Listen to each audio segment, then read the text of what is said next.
আমি তো তারে ভালোবাসি। সে যদি আমার কাছে বলে, আপসই বলতো, ভালোবাসা কিন্তু জোর করে হয় না ভাই।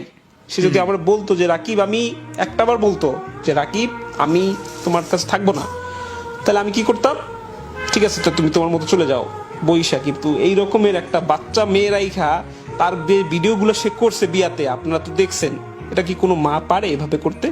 এরকম নোংরামি, যে তার একটা মেয়ে আছে, তার একটা হাজবেন্ড আছে, এরকম ভিডিও করতে পারে? তার মেয়েটা যে কিভাবে কান্না করছে আপনারা যদি দেখতেন, যে মা চলে গেছে, কোনো মা পারে এভাবে করতে? ক্রিকেটার নাসির হোসেনকে নিয়ে পুরো বাংলাদেশে আলোচনা, সমালোচনা এবং বিতর্ক তুঙ্গে। নাসির অপরাধ করেছেন, নাসির জঘন্য একটি কাজ করেছেন, এমনটাই দাবি অনেকের। কারণ তিনি যাকে বিয়ে করেছেন, তামিমা তাম্মি, তিনি এখনো একজনের স্ত্রী। দাবি করছেন রাকিব হাসান। আমার সঙ্গে আছেন রাকিব হাসান।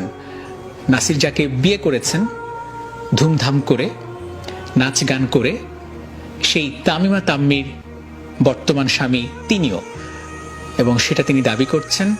তাদের 11 বছরের সংসার, 8 বছরের ফুটফুটে একটা মেয়েও রয়েছে।